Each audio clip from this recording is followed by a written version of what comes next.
दोस्तों, कभी कभी हमारी जिंदगी में ऐसा वक्त आता है जब हम खुद को पूरी तरह से असफल, टूटा हुआ और अकेला महसूस करते हैं। हम सोचते हैं कि हमारी किस्मत ही खराब है, हमारे सारे प्रयास बेकार जा रहे हैं और जैसे पूरी दुनिया हमारे खिलाफ हो गई है। लेकिन क्या आपने कभी सोचा है, क्या वाकई हमारी किस्मत खराब होती है या हम उसे दूसरों के हाथों में सौंप देते हैं?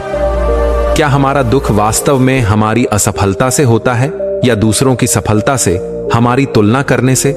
कभी कभी हमें लगता है कि दुनिया हमें नहीं समझती, हमारा परिवार, हमारे दोस्त, हमारे अपने लोग ही हमें नीचा दिखा रहे हैं। लेकिन असल में जब तक हम अपनी खुशी और दुख की चाबी दूसरों के हाथों में रखेंगे, तब तक हम कभी खुश नहीं रह पाएंगे। सच्चा आत्मविश्वास तब आता है जब हम खुद को संभालना सीखते हैं, जब हम परिस्थितियों से नहीं, अपने दृष्टिकोण से लड़ते हैं। आज मैं आपको एक ऐसे व्यक्ति की कहानी सुनाने जा रहा हूं जिसने सब कुछ खोया लेकिन फिर भी उम्मीद नहीं छोड़ी। एक ऐसी कहानी जो आपको दिखाएगी कि चाहे समय कितना भी कठिन क्यों ना हो, यह वक्त भी गुजर जाएगा। तो आइए सुनते हैं एक अद्भुत परिवर्तन की कहानी। एक बार की घटना है।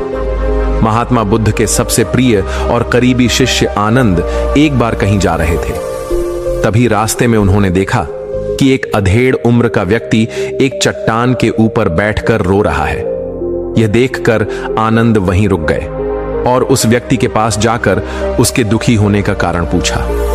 वह व्यक्ति अपने आंसू पोंछते हुए बोला, मैं यहीं पास के ही गांव का रहने वाला एक बदनसीब व्यापारी हूं। मैं जो भी काम करता हूं वह बिगड़ जाता है। व्यापार के चक्कर में मैंने अपनी मां और पत्नी के गहने गंवा दिए, अपने परिवार को खो दिया और यहां तक कि अब तो मेरा घर और खेत भी गिरवी पड़े हैं। मुझे तो लगता है कि मेरी किस्मत ही खराब है। उस व्यक्ति की बात सुनकर आनंद बोले, तुमसे किसने कहा कि तुम्हारी किस्मत खराब है? जरा मैं भी तो जानूं कि तुम्हारी किस्मत में क्या खराबी है। व्यक्ति बोला, पहले मैं खेती करता था, लेकिन हर साल उसमें घाटा होता था। कभी सूखा पड़ जाता तो कभी ज्यादा बारिश से फसल खराब हो जाती, कभी आवारा पशु फसल को नुकसान पहुंचाते तो कभी कीड़े मकोड़े और बीमारियां फसल को बर्बाद कर देते। खेती से मेरे परिवार का गुजारा ठीक से नहीं चल पा रहा था, जिससे परेशान होकर मैंने खेती करना छोड़ दिया और व्यापार करने का निश्चय किया। मैंने पत्नी के गहने बेचकर अपना व्यापार शुरू किया, लेकिन मेरा व्यापार नहीं चला। शुरू में तो मेरे परिवार वालों ने थोड़ी बहुत मेरी आर्थिक मदद की, मेरा साथ दिया, लेकिन जैसे जैसे मुझे नुकसान होने लगा, मेरे परिवार वालों ने भी मेरा साथ छोड़ दिया और मुझसे दूर हो गए। अब तो वो मुझे देखकर अपनी नजरें फेर लेते हैं और मुझे ही अपने परिवार के गरीबी और दुर्दशा का जिम्मेदार ठहराते हैं। अब तो मुझे अपना जीवन ही व्यर्थ लगने लगा है। अक्सर मेरे मन में ख्याल आते हैं कि अपना जीवन ही खत्म कर लूं, और मैं आज यहां आत्महत्या करने ही आया था, लेकिन हिम्मत नहीं जुटा पाया, इसीलिए इस पत्थर पर बैठकर रो रहा था। दूसरी तरफ मेरा एक मित्र है। हम दोनों ने एक ही साथ व्यापार शुरू किया था, लेकिन वो आगे बढ़ गया और मैं पीछे रह गया। मेरी इस असफलता की वजह से वह हर समय मुझे नीचा दिखाने का प्रयत्न करता रहता है और वह अक्सर मेरे घर आकर अपनी सफलता की बड़ी बड़ी बातें करता है। मेरे घर वालों को बताता है कि कैसे उसने इतनी कड़ी मेहनत करके इतना बड़ा व्यापार खड़ा कर लिया है, और वह अक्सर अपने फलते फूलते व्यापार के किस्से मुझे, मेरी पत्नी और मेरे माँ बाप को सुनाता रहता है, जिसे सुनकर मेरे घर वाले उसकी तो प्रशंसा करते हैं, लेकिन मेरी बुराई करते हैं, मुझे नकारा और कम दिमाग का कहते हैं।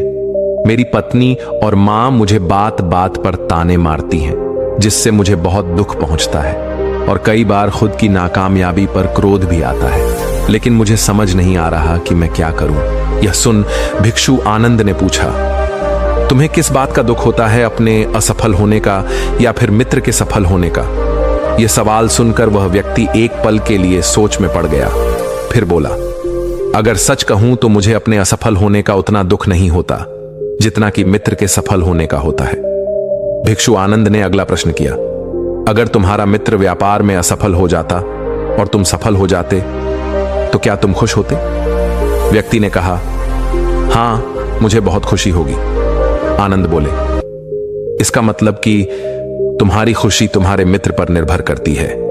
अगर वह चाहे तो तुम्हें खुश कर सकता है, और अगर वह चाहे तो तुम्हें दुखी भी कर सकता है। तुम स्वयं से ना तो खुश हो सकते हो और ना ही दुखी हो सकते हो।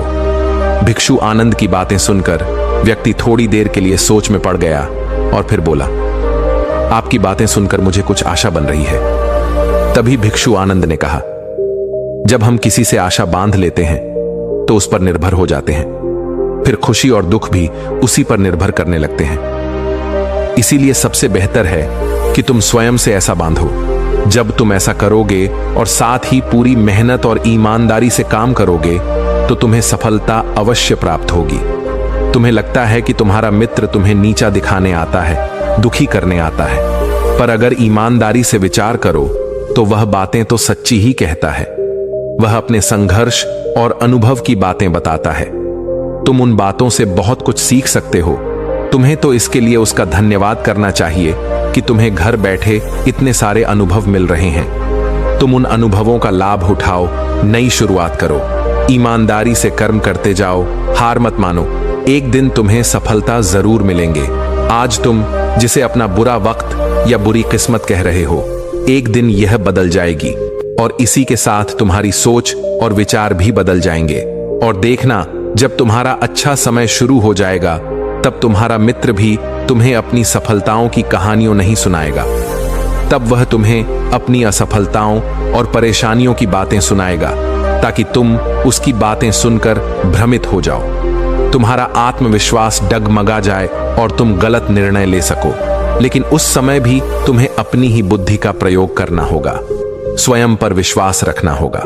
जिस प्रकार तुम्हारा मित्र आज तुम्हें दुखी करने आता है, वैसे ही वह उस समय भी तुम्हें दुखी करने आएगा, क्योंकि जिस तरह उसे दुखी देखकर तुम्हें मजा आता है, ठीक उसी तरह उसे भी तुम्हें दुखी देखने में उतना ही मजा आता है। व्यक्ति ने कहा, आपने सही कहा मुनिवर, लेकिन मेरा सबसे बड़ा दुख यह है कि मेरे परिवार के लोग भी इसमें शामिल हैं। वास्तव में मैं तो अपने परिवार के लिए अच्छा करना चाहता था, उन्हें खुश रखना चाहता था, लेकिन वो भी मेरी बातों और भावनाओं को नहीं समझ रहे, मुझे ही गलत कहते हैं और पिछले कुछ समय से तो वो मेरे साथ भी नहीं है। भिक्षु आनंद ने उस व्यक्ति को समझाते हुए कहा, हम हमेशा चाहते हैं कि हम जो कुछ भी करें लोग उसके लिए हमारी प्रशंसा करें, लेकिन आमतौर पर ऐसा नहीं होता। लोग हमारे प्रयास की तारीफ नहीं करते, जिससे हम दुखी हो जाते हैं। हमें लगने लगता है कि हमारे मित्र, रिश्तेदार, घर वाले सब स्वार्थी हैं। लेकिन अगर तुम किसी को अपना परिवार मानते हो और उसके लिए कुछ करना चाहते हो, तो फिर तुम ऐसा क्यों सोचते हो कि तुम दूसरों के लिए कुछ कर रहे हो? वास्तव में तुम अपनी खुशी के लिए कुछ कर रहे हो, क्योंकि उन्हें खुश देखकर तुम्हें खुशी होती है। अगर ऐसा करते समय तुम मानकर चलते हो कि तुम दूसरों के लिए कुछ कर रहे हो तो तुम दुखी रहोगे, लेकिन अगर तुम्हें लगता है कि तुम स्वयं के लिए कर रहे हो तो तुम खुश रहोगे, क्योंकि जब हम स्वयं के लिए कुछ करते हैं या करना चाहते हैं तो हमें इसके लिए सांत्वना की जरूरत नहीं पड़ती। भिक्षु आनंद की ये बातें सुनकर उस व्यक्ति के चेहरे के भाव पूरी तरह से बदल गए। उसने कहा, आप सही कह रहे हैं मुनिवर, मैं समझ गया कि अब तक मेरी किस्मत इसीलिए खराब थी क्योंकि वह दूसरों के हाथों में थी, लेकिन अब से मैं अपनी किस्मत को अपने हाथों में रखूंगा, फिर से प्रयत्न करूंगा, पूरी लगन और ईमानदारी से काम करूंगा और जब तक सफलता नहीं मिल जाती चैन से नहीं बैठूंगा। उस व्यक्ति की बात सुनकर भिक्षु आनंद मुस्कुराए और उसे एक छोटी सी डिबिया देते हुए कहा, इस डिबिया को हमेशा अपने साथ रखना। इसमें एक ऐसा मंत्र है जो तुम्हें बड़े से बड़े दुख से भी बाहर निकाल लेगा, लेकिन इस डिबिया को तभी खोलना जब तुम्हारे सारे रास्ते बंद हो जाएं, कोई उम्मीद नजर ना आए और तुम्हें लगने लगे कि सब व्यर्थ है, ये दुनिया व्यर्थ है और यहां रहना भी व्यर्थ है। व्यक्ति ने भिक्षु आनंद का धन्यवाद किया और उस डिबिया को लेकर अपने घर वापस आ गया। उसने नए उत्साह के साथ दोबारा अपने व्यापार की शुरुआत की और इस बार उसका व्यापार चल पड़ा। अपनी मेहनत और लगन के बल पर बस कुछ ही सालों में वह एक बड़ा व्यापारी बन गया। उसके परिवार वाले भी उसके साथ आ गए और उसका जीवन बहुत ही सुख, शांति और समृद्धि के साथ बीतने लगा। लेकिन समय और किस्मत के खेल को आज तक ना कोई समझ पाया है और ना कोई समझ पाएगा। यह सदा एक जैसा नहीं रहता, यह बदलता रहता है। उस व्यक्ति के जीवन में भी बदलाव आया। वह व्यक्ति जिस राज्य में रहता था उस राज्य पर पड़ोसी राज्य के राजा ने हमला कर दिया। उस हमले और लूटमार में उस व्यक्ति का सारा धन भी लूट लिया गया। उसकी दुकानें और घर सब जला दिए गए। जान बचाने के लिए उसे अपने परिवार के साथ वहां से भागना पड़ा। व्यक्ति अपने परिवार के साथ कई दिनों तक इधर उधर भटकता रहा। वह दाने दाने को मोहताज हो गया। उसका बच्चा बीमार हो गया और इलाज के अभाव में बीमारी से बुरी तरह तड़पने लगा। यह देखकर उसका हृदय चित्कार कर उठा। उसके पास अपने बेटे के इलाज और परिवार को खिलाने के लिए धन के नाम पर एक सिक्का भी नहीं था। वह अंदर से बुरी तरह से टूट गया। ऐसे में उसे एक बार फिर से निराशा ने घेर लिया। उसे लगने लगा कि उसका जीवन व्यर्थ है, सारी दुनिया व्यर्थ है। लेकिन तभी अचानक उसे भिक्षु आनंद द्वारा दी गई डिबिया की याद आई। उसने बड़ी उत्सुकता के साथ उसे खोला। उस डिबिया के अंदर एक पर्ची रखी हुई थी। उस पर्ची पर कुछ लिखा हुआ था। उस पर्ची को पढ़कर उसकी आंखों के सामने छाया हुआ निराशा का अंधेरा छट गया और वह एकदम से मुस्कुरावा था। उस पर्ची पर लिखा था, यह वक्त भी गुजर जाएगा दोस्तों। यह कहानी हमें सिखाती है कि समय के खेल को समझना असंभव है। यह हमेशा बदलता रहता है। इसीलिए बुरी परिस्थितियों में हमें अधिक निराश नहीं होना है। आत्मविश्वास बनाए रखना है, क्योंकि समय बदलता जरूर है। आज बुरा है तो कल अच्छा भी जरूर आएगा।